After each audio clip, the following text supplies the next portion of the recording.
मित्रांनो, आई बाबा रिटायर्ड होत आहे या मालिकेच्या आजच्या भागामध्ये सीमा रागातच आता शुभाला खूप काही बोलते. जोपर्यंत मी इथे आहे ना तोपर्यंत अशीच राहणार, कधीही पुढे जाणार नाही, प्रगती होणार नाही. रागाच्या भरात ती तो ड्रायर सुद्धा फेकून देते. फेकून दिल्यानंतर तो तुटून जातो आणि मग तेथे आता यशवंतराव आलेले असतात. तेव्हा ते आता पाहतात की या दोघींचं नक्की काहीतरी खटकलंय.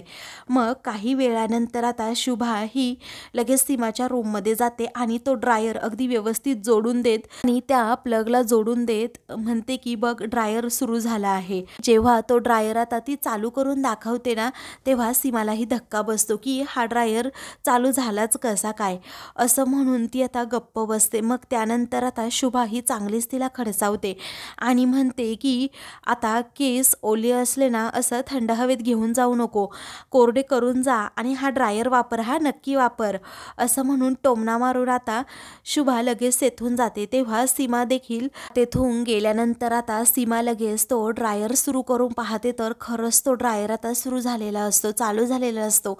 त्यामुळे ती आता एकदम वैतागूनच जाते, कारण आता शुभाच्या हातून कसा काय चालू झाला हाच प्रश्न तिला पडलेला असतो. दुसरीकडे यशवंत आता चहा पित असतात. तेवढ्यातच समीर आता तेथे येतो. तेव्हा यशवंत लगेच त्याच्याकडे जातात आणि त्याला विचारतात, काय रे, कशी परिस्थिती आहे काकूची? मग आता काही नाही, त्या अजून व्हेंटिलेटरवरच आहेत, असं आता समीर म्हणतो. तेव्हा नक्की काय डिसिजन घ्यायचा हेच कळत नाहीये. नानासुद्धा अगदी अस्वस्थ होऊन गेलाय. नानांना तरी कसं कळणार की मुलाविना कसा काकूंबद्दल डिसिजन घ्यावा, हे आता यशवंत म्हणतात. विनयचा फोन लागला का, असंही ते विचारतात. तेव्हा विनयचा फोन काही लागला नाही, असं आता समीर म्हणतो. त्यावेळी तो अमेरिकेत असला तरीही दिवस रात्र काय सारखा कामच करत राहतो का? इथे डिसिजन घ्यायला कुणी नाहीये, त्याला अजिबात कळत नाही का, असं रागातच आता यशवंत विचारतात. मग आता समीर म्हणतो, बाबा तुम्ही शांत राहा जरा. अहो, विनय कॉल करेल, परंतु तो दुसरीकडे कुठेतरी गेलाय कॉन्फरन्सच्या निमित्ताने, त्यामुळे तो कॉल रिसीव्ह करत नाहीये. मग आता काम आहे म्हटल्यावर कामात अडकलाय तो, असं समीर समजावतो. आणि मग आता यशवंत म्हणतात, त्या नानाने कसा काय निर्णय घ्यायचाय सांग बरं, नाना कसा एकटा निर्णय घेणार काकूबद्दल? तेव्हा आता काकूबद्दल निर्णय नानांनी घेतला आहे, असं आता समीर म्हणतो. ते संध्याकाळपर्यंत विनयच्या फोनची वाट पाहणार आणि मग त्यानंतर ते आता डॉक्टरांना सांगणार आहेत की व्हेंटिलेटरवरून काकूंना काढा म्हणून, कारण काकूंचे अजून हाल व्हायला नको ना म्हणून. तेव्हा हे ऐकताच आता यशवंत खूप घाबरतात. ते म्हणतात, काय? त्यांना आता धक्काच बसलेला असतो. ते आता चहा प्यायचा तसाच ठेवतात आणि म्हणतात, मी जाऊन येतो हॉस्पिटलमध्ये. तेव्हा आता समीर म्हणतो, अहो थांबा बाबा, किती ती घाई, तुम्ही हॉस्पिटलमध्ये आता जाऊ नका, आजच्या दिवस घरातच आराम करा, कारण परब आणि विधाते काकासुद्धा आले आहेत, फ्रेश होऊन तुम्ही आराम करा. त्यानंतर यशवंत अगदी पूर्णपणे खचून जातात. एकदम त्यांना काही समजत नाही काय करावं, कारण आता नानांनी एवढा मोठा काकूंना व्हेंटिलेटरवरून काढण्याचा डिसिजन घेतला तर पुढे काय, हाच प्रश्न त्यांच्या मनात येतो. म्हणूनच ते आता समीरला विचारतात, काय रे, मकरनचा फोन आला होता की नाही एवढ्यात? मग आता समीर म्हणतो, नाही हो, त्याचा फोनच नाही आला. त्यावेळी आता तुमचं काही काम आहे का, असं आता समीर विचारतो. मग आता यशवंत म्हणतात, मुलाने फोन करायला नको का, इथे दुसरं माणूस काळजी करतय, पण त्याला ना काही कळतच नाहीये. त्यावेळी समीर म्हणतो, बाबा तुम्हाला माहिती आहे ना, तो सारखा कामात असतो आणि मग त्यामुळेच त्याला असा कॉल लगेच करता येत नाही, पण तो करेल ना कॉल, तुमचं काही काम असेल तर मला सांगा, मी करतो. मग यशवंत आता म्हणतात, नाही तसं नाही आहे. तेव्हा बाबा एवढे टेन्शनमध्ये पाहून समीर म्हणतो, बाबा अहो प्लीज, तुम्ही आमचे सर्वस्व आहात, त्यामुळे मी मक्याला मेसेज करतो आणि त्याला विचारतो की कधी येतोस वगैरे. यशवंतला मकरनची खूपच काळजी लागलेली असते, ते पाहून समीरला पण वाईट वाटतं. मग त्यानंतर जेव्हा तो रूममध्ये चाललेला असतो, कपामध्ये चहा बाबांनी तर तसाच ठेवला आहे, तो पाहतो आणि चहा देऊन आतमध्ये जातो. इकडे शुभा ही किचनमध्ये काम करत असते आणि म्हणत असते की गॅलेक्सी संकष्टी चतुर्थी कधी आहे, असं आता जेव्हा ती आता म्हणत असते ना तेव्हा तिची गॅलेक्सी उत्तर देतच नाही. म्हणूनच आता तेथे यशवंत येतात आणि विचारतात, काय ग, काय चाललंय काय तुझं? मग आता ती म्हणते, गॅलेक्सी माझ्यावर चिडली आहे वाटतं, ती सांगतच नाही आहे संकष्टी चतुर्थी कधी आहे म्हणून. मग आता तुझी गॅलेक्सी तुझी भाषाच ऐकत नाही, असं यशवंत म्हणतात. मग आता शुभा म्हणते, हो माझ्यासाठी आणलंय ना हिला, मग असं कसं ही माझ्या प्रश्नांची उत्तरच देत नाहीये. त्याच वेळी आता यशवंत हसतात आणि म्हणतात, तुझ्या लाडक्या बहिणीने कितीही प्रेमाने तुझ्यासाठी ही गॅलेक्सी आणलेली असताना पण ही तिसरी बहीण अमेरिकन आहे एवढं लक्षात ठेव, कारण हिचा आणि संकष्टीचा काय संबंध.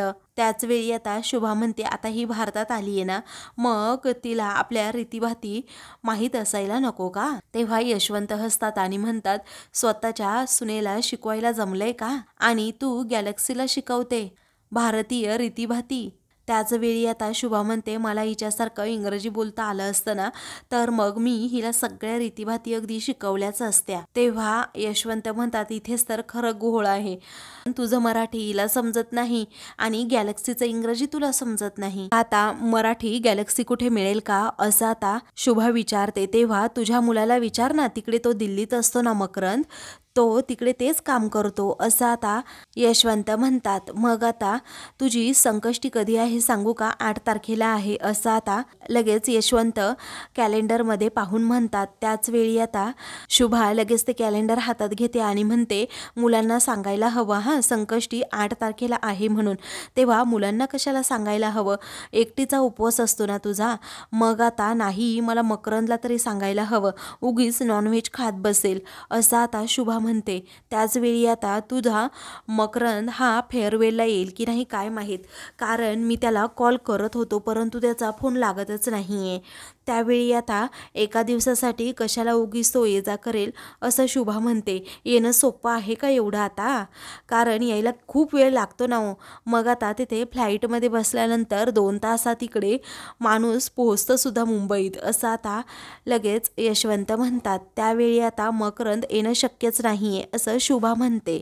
मग आता यशवंतची इच्छा असते की माझं सर्व कुटुंब माझ्या फेअरवेल पार्टीसाठी असावं, आणि कसं आहे ना, फेअरवेल पार्टी आयुष्यात एकदाच आहे माझी, कारण आपण काय फिल्म स्टार नट वगैरे आहोत का, सारखं सारखं आपल्याला कोणी पुरस्कार द्यायला. 30 वर्ष नोकरी केली त्यानंतर कुठे हे असं बघायला मिळणार आहे पार्टी वगैरे. मग मुलाने यायला नको का बापाचं कौतुक बघायला, फोन लागेल तर शपथ, असं म्हणून ते पुन्हा मकरंदला कॉल करतात. त्याच वेळी आता ते फोन लावतात परंतु त्याचा फोन सारखा सारखा स्विच ऑफ येत असतो. त्यामुळे आता शुभा म्हणते, अहो तुम्ही ओळखत नाही का मक्याला, कारण तो रात्रभर प्रोजेक्टवर काहीतरी काम करत बसला असेल, दिवसभर फोन बंद करून मग झोपला असेल. त्याच वेळी आता यशवंत म्हणतात की समीर सुद्धा असंच मला म्हणाला, या मुलांचं असं फोन बंद करून झोपणं मला पटत नाही, उद्या जर आपल्याला काही लागलंच तर मग आपण काय करायचं सांगा बरं, आणि आता तू सुद्धा त्याचीच बाजू घे. यशवंत आता तेथून जातात. तर गॅलेक्सीवरून हात फिरवून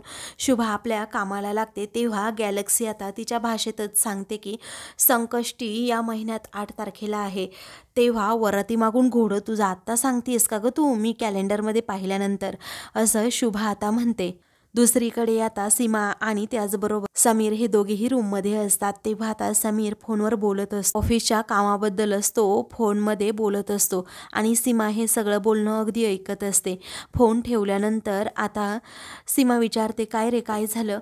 मग आता अरे पुढे तो सांगू लागतो की राजेश भाई आणि महेश भाई असे ऑफिसमध्ये 2 पार्टनर आहेत, एकमेकांबरोबर अजिबात सुसंवाद नाहीये आणि सगळं प्रकरण ना मग माझ्यावर शेकतं, कारण मी राजेश भाईंचा खूप लाडका आहे आणि महेश भाई आहेत ना माझ्याशी एवढे टच नाही आहेत, कारण महेशभाई माझ्या कामाचं एवढं कौतुक करत नाही, ते राजेशभाई करतात.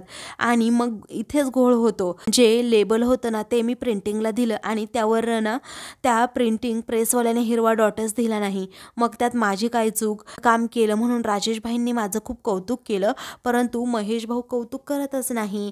तेव्हा आता हिरवा डॉट म्हणजे काय, असं आता सीमा विचारते. त्यावेळी आता तो म्हणतो, अगं व्हेजिटेरियन जे असतं ना त्याला हिरवा डॉट देतात त्या लेबलवर. मग आता ती हसते आणि म्हणते, तुझं ना आपलं काहीतरीच असतं.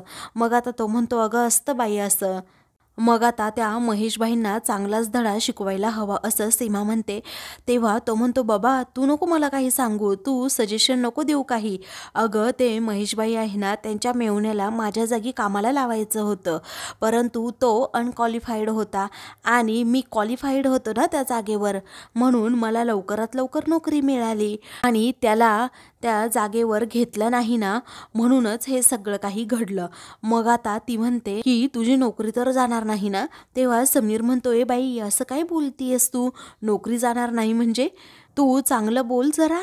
तेव्हा ती म्हणते, हो मला हेच विचारायचंय, तुझी नोकरी खूप महत्त्वाची आहे हां, टिकवून ठेवती. तर दुसरीकडे सानू एकटीच आता रूममध्ये बसलेली असते. तेवढ्यातच तेथे आता यशवंतराव त्याचबरोबर शुभा हे दोघेही जातात. तेव्हा आता सानू आता एकेरी नावाने हाक मारत विचारते, काय यशवंतराव किती वेळ, मी किती वेळाची वाट पाहते, वाजले किती सांगा बरं? मग आता 10:30 ते 11 वाजले असतील असं आता शुभा म्हणते. मग आता सानूचं गोड कौतुक करत यशवंतराव म्हणतात, चुकलंच माझं हां माईसाहेब, चुकलंच माझं, असं म्हणून ते पटकन तिला मांडीवर घेतात. तेव्हा स्टोरी कोण सांगणार मग आज, असं आता सानू विचारते. तेव्हा यशवंत तू सांगशील ना रे स्टोरी, आता पुन्हा सानू विचारते. मग आता शुभा म्हणते, हो अगं पण बाबांना अशी एकेरी नावाने हाक नाही मारावी. तेव्हा यशवंत म्हणतात, मार तू एकेरी नावाने हाक मार, मला यश म्हण काहीही म्हण चालेल मला. मग ती म्हणते, ओके यशवंतराव. तेव्हा सर्वजण पुन्हा हसू लागतात. त्याच वेळी आता तुमची नोकरीतून रिटायरमेंट जरी झाली असेल ना, तरीही त्यातून कधीही रिटायरमेंट होणार नाही असं आता सानूकडे पाहून शुभा म्हणते. तेव्हा मला माझ्या नातीतून रिटायरमेंट नकोच आहे असं यशवंत म्हणतात आणि तिला छान छान अशी स्टोरी सांगू लागतात. तर दुसरीकडे आता सीमाने म्हटलेलं असतं की तुझी नोकरी गेली तर काय करायचं. मग आता समीर एकदम इमोशनल होतो आणि म्हणतो, अगं तू तरी नको गं म्हणू असं, मला वाईट वाटतं तू असं म्हटल्यानंतर. दुसरं कोणी बोललेलं काही वाटत नाही, पण तू जरा चांगलं बोल. शुभ बोलणाऱ्या म्हणे मांडवाला आग लागली, ते माझ्या डोक्यावर त्या नोकरीची अजूनही टांगती तलवार आहे आणि तू असं बोलल्यानंतर माझं कसं होणार गं. मग आता ती हसते आणि म्हणते, अरे असंच मी म्हणाले. मग पुढे आता तो विचारतो की मगाशी एक नाऱ्या बाहेर उभा होता, सॉरी नाऱ्या नाही, एक माणूस आला होता आपल्या बंगल्याकडे, असा टाकामका बघत होता, कोण होता ग तो? तेव्हा सीमाला आठवतं की तो नारडा बिल्डरचा एक माणूस होता आणि प्लॅन घेऊन इथे आला होता. तेव्हा आता सीमाला ते आठवत असतं की नक्की काय प्लॅन सांगितलाय, पण आता ती तिच्या नवऱ्याबरोबर म्हणजे समीर बरोबर खोटं बोलते आणि म्हणते, असेल अरे कुणीतरी फेरीवाला. तेव्हा असा टिपटॉप कपड्यामधला फेरीवाला, असं कधीच शक्य नाही. अगं कोण होता ते सांग ना. मग आता ते नारडा बिल्डरचं जे कार्ड असतं ना, ते तिच्या जवळ असते, ते टेबलवर असतं. त्यावेळी आता ती लगेच हात ठेवून त्यावर ते कार्ड लपवण्याचा प्रयत्न करते. पण आता समीर म्हणतो, मला सांग ना अगं कोण होता तो. सीमा आता नाही होऊन पडते आणि म्हणते, अरे असेल कुणीतरी, मला तरी काय माहीत असणार ना, इथे सिक्युरिटी ना वॉचमॅन, मग इथे कोण असं लक्ष ठेवून असणार, आपल्या घरात आओ जाओ घर तुम्हारा, असं कुणीही येतं आणि कुणीही जातं आणि म्हणूनच मी म्हणत होते, पण आपलं कोण ऐकतंय. त्यानंतर तो म्हणतो, वॉचमॅनवरून आठवलं, पण आपला वॉचमॅन कुठे आहे. तेव्हा कोण आपला वॉचमॅन असं आता सीमा विचारते. तेव्हा सानू सानू आपला वॉचमॅन कुठे आहे. मग आता सीमा म्हणते, अरे आता किती वाजले घड्याळात बघ ना, तिचा टाईम कुठे असतो आता थांबण्याचा. तेव्हा बाबांच्या रूममध्ये आहे का, बरं असू दे असू दे असं समीर म्हणतो. त्यावेळी सीमा म्हणते की अरे मी तिच्यासाठी एवढे छान छान गोष्टीची पुस्तकं आणली, परंतु नाही, तिला ह्या गोष्टी ऐकायच्याच नाही आहेत, तिला बाबांच्याच गोष्टी ऐकायच्या आहेत, तर मी तरी काय करणार.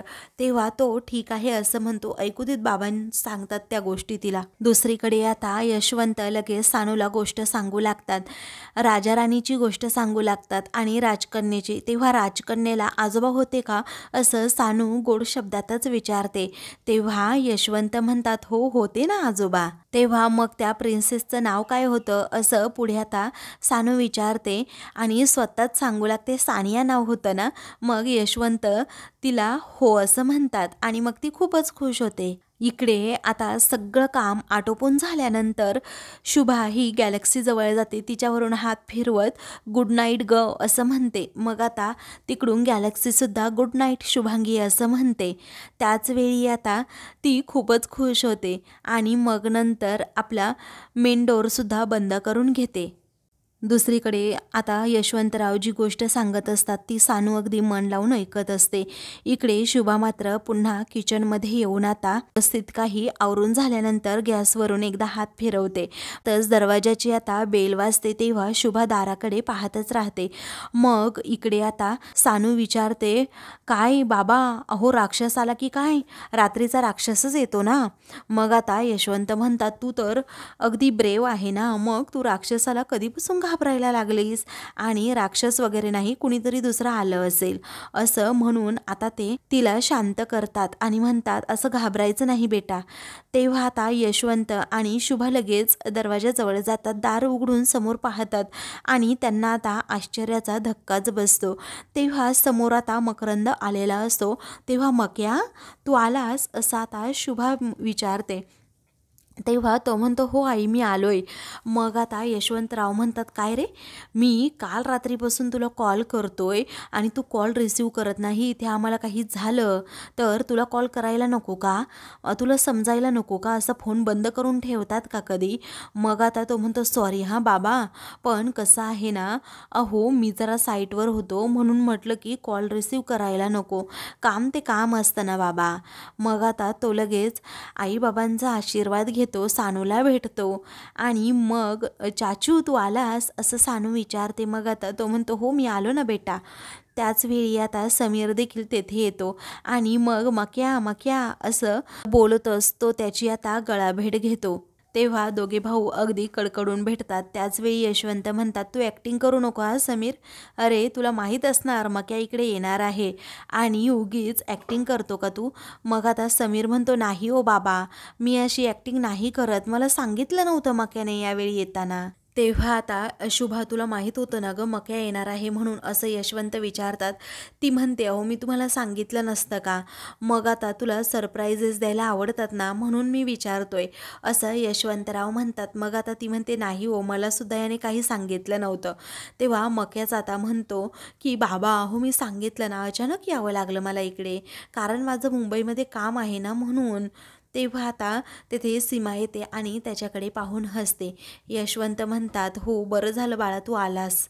त्यानंतर आता यशवंतराव म्हणतात, बाळा हे बघ, माझी फेअरवेल पार्टी आहे, त्यासाठीच मी तुला खूप वेळ कॉल करत होतो, परंतु काय तुझा फोन लागलाच नाही. पण बरं झालं शुभा, बघ माझा मुलगा आला पार्टीसाठी.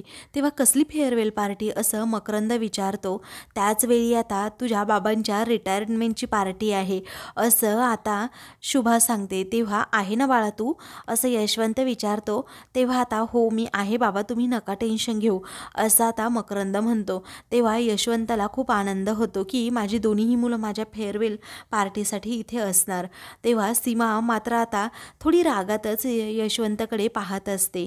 त्यानंतर शुभा म्हणते, हो ऐका ना, आपण आल्यापासून त्याला इथे दारातच घेरून ठेवलंय, चला बरं आपण आतमध्ये जाऊयात सगळेजण.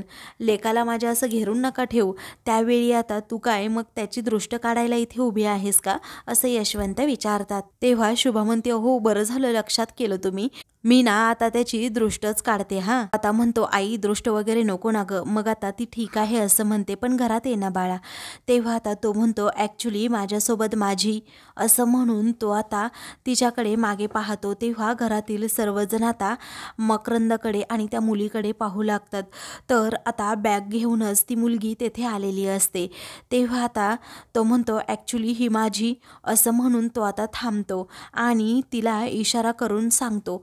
तेव्हा आता ती लगेच त्यालाही इशारा करते. आता दोघेजण नक्की काय बोलतायत हे कोणाला काही कळतच नाही. तेव्हा आता घरातील सर्वजण त्या मुलीकडे पाहू लागतात आणि सर्वांना धक्का बसतो की नक्की याची मैत्रीण असेल की दुसरी कोण. तर आता मित्रांनो, पुढील भागामध्ये रागातच ती मुलगी मकरंदला म्हणते, अरे मी काही तुझी कलिक आहे का? अरे हे काय आहे मग असं म्हणून ती त्याला मंगळसूत्र दाखवते. तेव्हा मकरंद म्हणतो की अगं थांब ना जरा प्लीज, लगेच नको सांगायला आपण. तर आता दुसरीकडे शुभा ही विचारते की अहो मला सांगा ना नक्की ही कोण असेल हो, मैत्रीण की कलिक, काय चाललंय काय आपल्या मकरंदचं. मग आता मैत्रीण वेगळी कलिक वेगळी असं आता यशवंतराव म्हणतात. तेव्हा शुभाला प्रश्न पडतो आता नक्की काय असेल ही भानगड. त्यानंतर इकडे आता मकरंद हा त्याच्या मैत्रिणीला म्हणजे त्याच्या बायकोला जवळ घेतो आणि तिला म्हणतो की मला थोडा वेळ दे, मी सगळं काही ठीक करेल, आय लव्ह यू. मग आता ती त्याला मिठी मारत आय लव्ह यू टू असं म्हणते. तेवढ्यातच तेथे आता शुभा येते आणि दोघांना एकत्र मिठीत पाहते आणि तिला प्रचंड आता धक्काच बसतो. तर आता मित्रांनो, अशाच मालिकेंची पुढील भाग पाहण्यासाठी चॅनलला सबस्क्राईब करा.